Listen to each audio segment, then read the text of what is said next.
let me emphasize that from a personal Christian point of view, to beautify our landscape with a national cathedral is not fundamentally a bad idea if we all come together, agree on timing, agree on the scope, agree on where it should be sited, the location, and there's a certain, general endorsement. It's not a bad idea. But we got it wrong right from the conceptualization, even before the president cut sword. The president said it was a personal pledge to God. A personal pledge does not metamorphose into a national obligation where taxpayer funds. Look, I've been running for MP in Northtown. I've done 3 primaries. Before I go into every primaries, I remember very well the last primaries. I told the Almighty, you help me win, I will go to the Bato Hospital, pay all the bills of everybody on admission.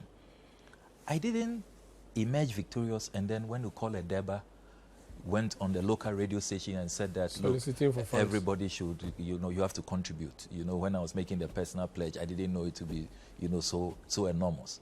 I immediately, right after, the same day, if you go on my Facebook page, you see that I was even in powder and all of that with my jubilant executives. We went and we asked for the bills and we paid.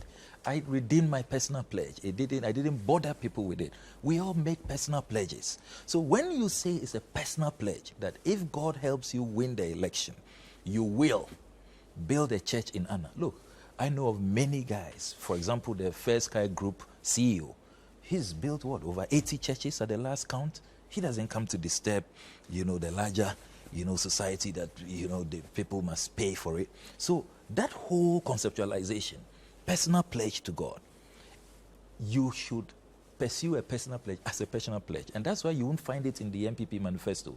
You won't find it in any of the budgets. There was no parliamentary approval.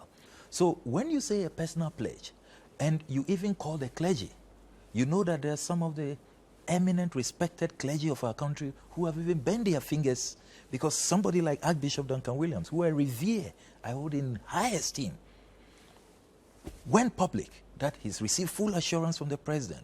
We are not coming after your taxes. So everybody shut up. Reverend Joyce Ayi, viewers can Google. She also put her credibility on the line. We are not going to use taxes. It's the president's personal pledge. He has invited the Christian community to support, and that's what we are doing. You remember James Kwabena Bonfe went to the Supreme Court that, hey, I sense that we are going to open the floodgates. Should a president be spearheading a national cathedral project? What if the Muslims say we want a national mosque from taxes? What if the traditionalists say that we want a national shrine? So don't accept this. Supreme Court, step in. Let's stop the president. He's going to open the floodgates. The Attorney General, I have the statement of defense he filed, said clearly in April 2018 that no, there will be no taxes used. And that is how come the Supreme Court dismissed Kabile's case and said, hey, James Kwabena Bonfe, you are crying foul. The basis, the foundation for your fear, your anxiety is unfounded. And so we've had the government's Attorney General, we are not going to use state resources. So at what point did all of this, the clergy had been misled, the Supreme Court, the apex court, had been misled, the entire country had been misled until, you recall, I started intercepting documents sometime last year, March last year. I was shocked to the marrow. I intercepted 25 million withdrawal signed by the finance minister, then 142 million signed by the finance minister, then another 32 million direct payment to David Ajayi, the architect, from the presidency. I was like, what's going on here? That's when I started. Is that not crying part foul. of what the government referred to as seed fund for the project? So you see, in the 2019 budget, they had then cleverly talked about a seed fund. In the debate in November 2018, we said that if you are saying seed fund, clearly that is a shift. Can we even first of all have a debate? If as a country, looking at the state of our economy, where we are now, the Christian community really, anytime there are polls, anytime from CDD, Afrobarometer, IEA, name them, on priorities. You always see roads, education, jobs, health delivery. Never has we need a cathedral featured. We need a big church. We don't think our church is nice enough. Featured in any of those surveys.